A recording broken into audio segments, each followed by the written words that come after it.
Hi friends, welcome to my channel. First time ನನ್ನ channel ನೋಡ್ತಾರೆ subscribe ಮಾಡ್ಕೊಳ್ಳಿ friends. ಇದು ಬಂದುಬಿಟ್ಟು ವಿ ನೆಕ್ ಡಿಸೈನು ಫ್ರೆಂಡ್ಸ್. ಇಲ್ಲಿ ಆಲ್ರೆಡಿ ಮೇಲೆ ಯಾಕೆ ಕಟ್ ಮಾಡಿಲ್ಲ ಆ ಥರ ಅಂದರೆ, ಅಲ್ಲಿ ಆ ಥರ ಮಾಡೋದ್ರಿಂದ ನಿಮಗೆ ನೆಕ್ಕು ಜಾರೋದಿಲ್ಲ.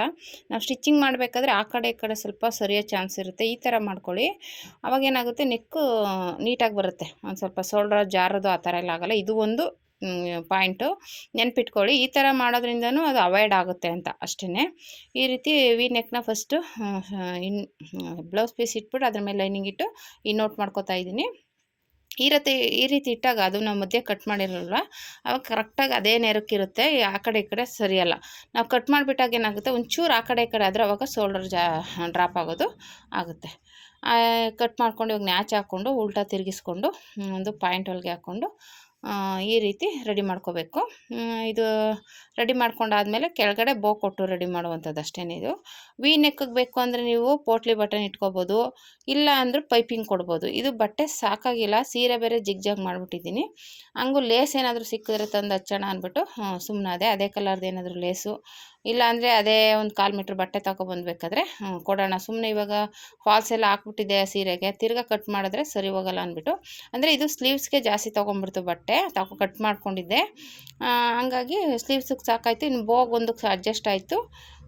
ಇನ್ನೇನು ಮಾಡೋದು, ಬೇಡ ಕಟ್ ಮಾಡಿದ್ರೆ ಮತ್ತೆ ಜಿಗ್ಜಾಗೆಲ್ಲ ಮಾಡಬೇಕಾಗುತ್ತೆ ಅಂದ್ಬಿಟ್ಟು ಮಾಡಲಿಲ್ಲ. ಈ ರೀತಿ ಸುತ್ತ ಸ್ಟಿಚ್ ಹಾಕೋಬೇಕು. ನೀಟಾಗಿ ಕರೆಕ್ಟಾಗಿ ಲೈನಿಂಗ್ ಎಲ್ಲ ಎಳ್ಕೊಂಡು ಸ್ಟಿಚ್ ಮಾಡ್ಕೊಳ್ಳಿ. ಸ್ಟಿಚಿಂಗ್ ಆದಮೇಲೆ ನಾನು ಎಲ್ಲದಕ್ಕೂ ಈ ಮದುವೆಯವ್ರದ್ದು ನನಗೆ ತುಂಬ ಪರಿಚಯ ಇರೋದ್ರಿಂದ ಅಡ್ಜಸ್ಟ್ ಮಾಡ್ಕೋತಾರೆ. ಹಂಗಾಗಿ ಎಲ್ಲನೂ ಅದರಲ್ಲೇ ಔಟ್ ಮಾಡಿಬಿಟ್ಟು ಇದು ಮಾಡಿದ್ದೀನಿ. ಕೆಳಗಡೆನೂ ಫೋಲ್ಡ್ ಮಾಡಿಬಿಟ್ಟು ಸ್ಟಿಚ್ ಹಾಕಿದ್ದೀನಿ. ಇದು ಬಂದ್ಬಿಟ್ಟು ಬೋ ಮಾಡೋಕ್ಕೆ ಬಟ್ಟೆ ಉಳಿದಿರೋದೇ ಇಷ್ಟು 7 ಇಂಚೇನೋ ಇದೆ ಅಗಲ, 7 ಇಂಚು ಉದ್ದ, 5 ಇಂಚೇನೋ ಬರುತ್ತೆ. ಡಬಲ್ ಫೋಲ್ಡ್ ಮಾಡಿ ಸ್ಟಿಚ್ ಮಾಡ್ಕೊತಾ ಇದ್ದೀನಿ. ಆಮೇಲೆ ಅದಕ್ಕೆ ಕ್ಯಾನ್ವಾಸ್ ಹಾಕಿದ್ರೆ ಒಂಥರ ಸ್ಟಿಫ್ ಆಗಿರುತ್ತೆ ಅಂದ್ಬಿಟ್ಟು ಕ್ಯಾನ್ವಾಸ್ ಹಾಕ್ಕೊಂಡು ಸ್ಟಿಚ್ ಮಾಡ್ಕೊತಾ ಇದ್ದೀನಿ. ಇದು ಸ್ಟಿಚ್ ಮಾಡ್ಕೊಂಡಾದಮೇಲೆ ಡಬಲ್ ಫೋಲ್ಡ್ ಮಾಡಿಕೊಂಡು ಒಂದು ಸುತ್ತ ಸ್ಟಿಚ್ ಹಾಕ್ಕೊಂಡು ಆಮೇಲೆ ಉಲ್ಟಾ ತಿರುಗಿಸ್ಬೇಕು. ಅದನ್ನು ಆ ರೀತಿ ಉಲ್ಟಾ ತಿರುಗಿಸಿದಾಗ ಆವಾಗ ನಮಗೆ ನೀಟಾಗಿರುತ್ತೆ. ಆಮೇಲೆ ಇದು ಕ್ಯಾನ್ವಾಸ್ ಹಾಕಿರೋದ್ರಿಂದ ಒಂಥರ ಸ್ಟಿಫ್ ಆಗಿರುತ್ತೆ. ಇದು ಬಟ್ಟೆ ತೆಳ್ಳಗಿದೆ, ನಾವು ಉಲ್ಟಾ ತಿರುಗಿಸಿದಾಗ ಅದು ನೀಟಾಗಿರಲ್ಲ, ಅದಕ್ಕೋಸ್ಕರ ಕ್ಯಾನ್ವಾಸ್ ಹಾಕಿದೆ. ಇವಾಗ ಕ್ಯಾನ್ವಾಸ್ ಹಾಕಿರೋದ್ರಿಂದ ಏನಾಗುತ್ತೆ, ಸ್ಟಿಫಾಗಿ ಕೂತ್ಕೊಳ್ಳುತ್ತೆ. ಒಂದು ಸ್ವಲ್ಪ ಆ ಕಡೆ ಈ ಕಡೆ ಸರಿಯಲ್ಲ, ಸ್ಟಿಫ್ ಆಗಿರುತ್ತೆ. ಅದಕ್ಕೋಸ್ಕರ ಬೇಕು ಅಂದರೆ ಐರನ್ನು ಮಾಡ್ಕೋಬೋದು, ಏನು ತೊಂದರೆ ಇಲ್ಲ, ಐರನ್ ಆಗುತ್ತೆ. ನಾನು ಐರನ್ ಮಾಡಿಲ್ಲ, ಹಂಗೆ ಸ್ಟಿಚ್ ಮಾಡಿರೋದು. ನೋಡಿ, ಈ ರೀತಿ ಸ್ಟಿಚ್ ಮಾಡಿಕೊಂಡು ಹಿಂದೆಗಡೆ ಒಂಚೂರು ತೂತು ಮಾಡ್ಕೊಳ್ಳಿ. ಆಮೇಲೆ ಅದನ್ನ ಒಳಗಡೆಯಿಂದ ಎಳೆದ್ರೆ ಔಟ್ ಆಗುತ್ತೆ. ಓಕೆನಾ? ಅದು ನೋಡಿಕೊಂಡು ಸ್ವಲ್ಪ ತಗೋಬೇಕು. ಒಂದು ಸ್ವಲ್ಪ ಅದು ಕ್ಯಾನ್ವಾಸ್ ಹಾಕಿರೋದ್ರೆ ಒಂದು ಸ್ವಲ್ಪ ಹಿಂಸೆ ಅನಿಸುತ್ತೆ, ಪರವಾಗಿಲ್ಲ, ನಿಧಾನಕ್ಕೆ ಎಳ್ಕೊಳ್ಳಿ, ಬಂದ್ಬಿಡುತ್ತೆ. ಹಂಗೇನು ಕಷ್ಟ ಏನಾಗಲ್ಲ. ನಿಧಾನಕ್ಕೆ ತೆಗಿಬೇಕು. ಹಂಗೆ ಉಲ್ಟಾ ತಿರುಗಿಸಿದ್ರೆ ಒಳಗಡೆ ಬಟ್ಟೆನ ಮೇಲಕ್ಕೆ ಎಳಿತಾ ಬಂದರೆ ಇದು ಒಳಗಡೆ ಹೋಗುತ್ತೆ. ಹಂಗಾಗಿ ನೀಟಾಗಿ ಫಿನಿಶಿಂಗ್ ಆಗುತ್ತೆ. ಓಕೆನಾ? ಈ ರೀತಿ ಮಾಡ್ಕೊಂಡಾದ್ಮೇಲೆ ಇದು ಬೋ ರೆಡಿ ಆಗುತ್ತೆ. ಏನಕ್ಕಪ್ಪ, ಅದು ಬಟ್ಟೆ ಸೀರೆ ತೆಳ್ಳಗಿರೋದ್ರಿಂದ ನಾನು ಆ ಥರ ಮಾಡಿದ್ದು. ಇಲ್ಲ ಅಂದಿದ್ರೆ ಬ್ಲೌಸ್ ಪೀಸೆಲ್ಲ ಮಾಡಿದರೆ ಇದು ಕ್ಯಾನ್ವಾಸ್ ಅವಶ್ಯಕತೆ ಇರಲಿಲ್ಲ. ಸೀರೆ ಪೀಸಲ್ಲಿ ತೆಳ್ಳಗಿತ್ತಲ್ಲ ಅಂದ್ಬಿಟ್ಟು ಆ ರೀತಿ ಮಾಡಿರೋದು. ಬೇಕು ಅಂದರೆ ಹಾಕ್ಕೊಳ್ಳಿ ಕ್ಯಾನ್ವಾಸ್, ಇಲ್ಲ ಬೇಡ ಅಂದ್ರೂ ಸ್ಕಿಪ್ ಮಾಡ್ಕೋಬೋದು. ಏನು ಕ್ಯಾನ್ವಾಸ್ ಹಾಕಲೇಬೇಕು ಅಂತೇನಿಲ್ಲ. ನಾನು ಸ್ವಲ್ಪ ಅದು ಸ್ಟಿಫಾಗಿ ಕೂತ್ಕೊಳ್ಳಿ ಅಂದ್ಬಿಟ್ಟು ಕ್ಯಾನ್ವಾಸ್ ಹಾಕಿರೋದು ಅಷ್ಟೇ. ಈ ಥರ ಮೂಲೆಯಲ್ಲಿ ಸ್ವಲ್ಪ ಸೂಜಿಲಿ ತೆಗೀರಿ, ಬಂದ್ಬಿಡುತ್ತೆ. ಓಕೆನಾ? ಅಷ್ಟೇ, ಇನ್ನೇನಿಲ್ಲ. ಉಲ್ಟಾ ತಿರುಗಿಸ್ಬಿಟ್ಟು ಅದು ಕಟ್ ಮಾಡಿರ್ತೀವಲ್ಲ, ಅದು ಕೆಳಗಡೆ ಹೋಗಬೇಕು, ಮೇಲೆ ನೀಟಾಗಿರೋದು ಮೇಲೆ ಬರಲಿ. ಆ ರೀತಿ ಮಾಡಿಕೊಂಡು ಮಧ್ಯೆ ಮಾರ್ಕ್ ಮಾಡ್ಕೊಳ್ಳಿ. ಸುತ್ತ ಒಂದು ಸ್ಟಿಚ್ ಹಾಕೋಬಿಡಿ. ಇವಾಗ ತಿರುಗಿಸ್ಕೊಂಡಾದ್ಮೇಲೆ ಸುತ್ತ ಒಂದು ಪಾಯಿಂಟ್ ಹೊಲಿಗೆ ಹಾಕೊಂಬಿಟ್ರೆ ಒಂಥರ ಸ್ಟಿಫ್ ಆಗಿರುತ್ತೆ. ಆಮೇಲೆ ಅದನ್ನ ಮಧ್ಯದಲ್ಲಿ ನೀಟಾಗಿ ಒಂದು ಮಾರ್ಕ್ ಮಾಡ್ಕೊಬಿಟ್ಟು ಈ ರೀತಿ, ಆಮೇಲೆ ಅದನ್ನು ಈ ರೀತಿ ಫೋಲ್ಡ್ ಮಾಡಿ ಒಂದು ನರಿಗೆ ಥರ ಕೊಟ್ಕೊಳ್ಳಿ. ನರಿಗೆ ಥರ ಕೊಟ್ಬಿಟ್ಟು ಒಂದು ಸ್ಟಿಚ್ ಇದು ನಾಟ್ ಹಾಕೊಂಬಿಟ್ರೆ ಆಯಿತು. ಇಲ್ಲ ಒಂದು ಸ್ಟಿಚ್ ಹಾಕೋತೀನಿ ಅಂದರೂ ಹಾಕ್ಕೋಬೋದು. ನಾನು ದಾರನೇ ಸುತ್ತಬಿಟ್ಟು ಒಂದು ಹೂವು ಕಟ್ತೀವಲ್ಲ ಆ ಥರ ಮಾಡಿದೆ. ನೀವು ಬೇಕಂದರೆ ಇದರಲ್ಲೇ ಹಾಕ್ತೀನಿ ಅಂದ್ರೂ ಸೂಜಿ ನಾನು ಅದು ಗಟ್ಟಿ ಇತ್ತಲ್ಲ, ಬೇಡ ಅಂದ್ಬಿಟ್ಟು ಹಂಗೆ ನಾಟ್ ಹಾಕಿದ್ದೀನಿ. ಆಮೇಲೆ ಅದಕ್ಕೆ 2 ಕೆಳಗಡೆ ದಾರ ಥರ ಕೊಡಬೇಕಲ್ವ, ಅದಕ್ಕೇನು ಮಾಡಿದೆ, ಈ ಕಲರ್ ಇರಲಿಲ್ಲ, ಬ್ಲೌಸ್ ಪೀಸ್ ಕಲರಲ್ಲೇ ಕೊಡೋಣ ಅಂದ್ಬಿಟ್ಟು ಅದನ್ನೇ ತೊಗೊಂಡೆ. ನೋಡಿ, ಇಷ್ಟು ನೀಟಾಗಿ ಬಂದಿದೆ. ಮಧ್ಯದಲ್ಲಿ ಒಂದು ಬಟನ್ ಇಕ್ಕಿದ್ರೆ ಆಗುತ್ತೆ.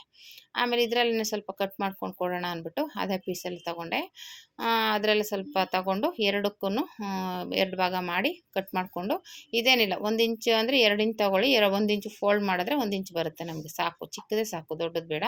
ಒಂದು ದಾರ ಗಂಟು ಹಾಕ್ಕೊಂಡು ಅದು ಒಳಗಡೆ ಹಾಕ್ಕೊಂಡು, ಅದು ಓಪನ್ ಇರಬಾರ್ದು, ಅದಕ್ಕೋಸ್ಕರ ಹಂಗೆ ದಾರ ಹಾಕ್ಕೊಂಡು ಎಳೆದಾಗ ನಮಗೆ ಈಚೆ ಓಪನ್ ಬರಬಾರ್ದು, ಅದು ನೀಟಾಗಿ ಕ್ಲೋಸಾಗಿ ಬರಬೇಕು ಅಂತ ಈ ಥರ ದಾರ ಹಾಕ್ಕೊಂಡು ಸ್ಟಿಚ್ ಮಾಡೋದು ನಾನು. ಈ ರೀತಿಯೇ ಮಾಡೋದು ನಾನು. ಒಬ್ಬೊಬ್ಬರು ಒಂದೊಂದು ಥರ ಮೆಥಡಲ್ಲಿರುತ್ತೆ, ನಂದು ಈ ಮೆಥಡಲ್ಲೇ ನಾನು ಮಾಡೋದು. ಇವಾಗ ದಾರ ಎಳ್ಕೊಂಡ್ರೆ ಅದೇನಾಗುತ್ತೆ, ನೀಟಾಗಿ ಈಚೆ ಬರುತ್ತೆ. ಒಳಗಡೆ ಫೋಲ್ಡಿಂಗ್ ಆಗಿರುತ್ತೆ, ಅಂದರೆ ಓಪನ್ ಇರಲ್ಲ. ಅವಾಗೇನಾಗುತ್ತೆ ಓಪನ್ ಇರಲ್ಲ, ಅದು ಚೆನ್ನಾಗಿರುತ್ತೆ. ಅದನ್ನು ಈ ಬೋ ಹೊಲ್ದಿದ್ದೀವಲ್ಲ ಬಟರ್ಫ್ಲೈ ಥರ, ಅದ್ರ ಕೆಳಗಡೆ ಇಟ್ಬಿಟ್ಟು ಎರಡನ್ನೂ ಅಟ್ಯಾಚ್ ಮಾಡೋದಷ್ಟೇ. ನಾನು ಕೈಯಲ್ಲಿ ಸೂಜಿಲೇ ಅಟ್ಯಾಚ್ ಮಾಡಿದೆ. ಇನ್ನೇನು ಮಾಡೋದು, ಅದು ದಪ್ಪ ಇದೆ ಬಟ್ಟೆ, ಹೊಲಿಯೋಕ್ಕಾಗಲ್ಲ ಸೂಜಿಲಿ, ಇದು ಮಿಷಿನಲ್ಲಿ ಅಂದ್ಬಿಟ್ಟು ಕೈಯಲ್ಲೇ ಅಟ್ಯಾಚ್ ಮಾಡಿ ಸ್ಟಿಚ್ ಮಾಡಿದೆ. ಎರಡೂ ಅದೇ ರೀತಿ ಸೇಮ್, ಆಗಲೇ ಹೇಳಿದ್ನಲ್ಲ, ಫೋಲ್ಡ್ ಮಾಡಿಕೊಂಡು ಇದು ಮಾಡಿದ್ರೆ ಆಯಿತು ನೋಡಿ. ಈ ರೀತಿ ಇಟ್ಕೊಂಡು ನೀಟಾಗಿ ಇಟ್ಕೊಂಡು ಒಂದು ಸೂಜಿಲಿ ಸ್ಟಿಚ್ ಮಾಡ್ಕೊಂಬಿಡಿ.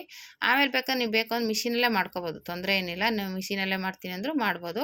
ನಾನು ಹಂಗೆ ಸ್ಟಿಚ್ ಮಾಡಿದ್ಮೇಲೆ ಮಿಷಿನಲ್ಲಿ ರಫ್ ಮಾಡಿದ್ದೀನಿ ಒಂದೆರಡು ಸಲ ನಿಧಾನಕ್ಕೆ, ಯಾಕೆಂದರೆ ಅದು ಸೂಜಿ ಅದು ಮುರಿದೋಗುತ್ತೆ ಅಂದ್ಬಿಟ್ಟಿದೆ, ರಫ್ ಮಾಡಿದ್ದೀನಿ. ಈ ರೀತಿ ಮಾಡಿಕೊಂಡು ಇವಾಗ ಮಾಮೂಲಿ ಡೈರೆಕ್ಟಾಗಿ ಬ್ಲೌಸ್ ಪೀಸ್ ಮೇಲೆ ಇಟ್ಟರೆ ಆಯಿತು. ತುಂಬ ಚೆನ್ನಾಗಿ ಬಂದಿದೆ, ಬ್ಯೂಟಿಫುಲ್ಲಾಗಿ.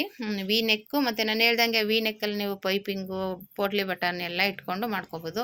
ತುಂಬ ಚೆನ್ನಾಗಿರುತ್ತೆ, ಟ್ರೈ ಮಾಡಿ. ಹೇಗೆ ಬಂತು ಅಂತ ಕಮೆಂಟ್ ಮಾಡಿ. ಇವಾಗ ಈ ರೀತಿ ಒಂದು ಸ್ವಲ್ಪ ನಾಟ ಸೂಜಿಲಿ ಒಂದು ಸ್ವಲ್ಪ ಕಿತ್ತೋಗಬಾರ್ದಲ್ಲ ಅಂತ ಸ್ವಲ್ಪ ಗಟ್ಟಿಯಾಗಿ ಹಾಕ್ತಾಯಿದ್ದೀನಿ. ಇಲ್ಲ ನಾನು ಹೇಳ್ದಂಗೆ ನೀವು ಮಿಷಿನಲ್ಲೇ ಬೇಕಾದರೆ ನಿಧಾನಕ್ಕೆ ಸ್ವಲ್ಪ ರಫ್ ಮಾಡ್ಕೊತೀನಿ ಅಂದರೂ ಮಾಡ್ಕೊಬೋದು. ಸ್ವಲ್ಪ ದಪ್ಪ ಇರುತ್ತಲ್ಲ, ಅದಕ್ಕೋಸ್ಕರ ಬೇಡ ಅಂದ್ಬಿಟ್ಟು ನಾನು ಕೈಯಲ್ಲೇ ಮಾಡಿದೆ. ಇವಾಗ ಮಾಮೂಲಿ ಬ್ಲೌಸ್ ಪೀಸ್ ಮೇಲೆ ಇಟ್ಟು ಈ ರೀತಿ ಮೇಲೆ ಒಂದು ಸ್ಟಿಚ್ ಹಾಕ್ಬಿಟ್ರೆ ರೆಡಿ ಆಗುತ್ತೆ ನೋಡಿ. ವಿ ನೆಕ್ ಬಟರ್ಫ್ಲೈ ಡಿಸೈನ್, ಮಧ್ಯೆ ಒಂದು ಬಟನ್ ಇಟ್ಬಿಟ್ರೆ ಸೂಪರಾಗಿರುತ್ತೆ. ಸ್ಲೀವ್ಸು ಅಷ್ಟೇ ತುಂಬ ಚೆನ್ನಾಗಿ ಬಂದಿದೆ. ಸ್ಲೀವ್ಸ್ಗೂ ಬಟನ್ ಇಡಬೇಕು, ಹಂಗಾಗಿ ಈ ಡಿಸೈನು ಚೆನ್ನಾಗಿ ಕಾಣಿಸುತ್ತೆ, ಎರಡಕ್ಕೂ ಮ್ಯಾಚ್ ಆಗುತ್ತೆ. ತುಂಬ ಚೆನ್ನಾಗಿ ಬಂದಿದೆ. ಓಕೆನಾ? ಈ ಥರ ನೀವು ಟ್ರೈ ಮಾಡಿ, ಹೇಗೆ ಬಂತು ಅಂತ ಕಮೆಂಟ್ ಮಾಡಿ. ಇದಾದಮೇಲೆ ಸ್ಲೀವ್ಸ್ ಈ ಥರ ಇದೆ ನೋಡಿ. Thank you for watching friends.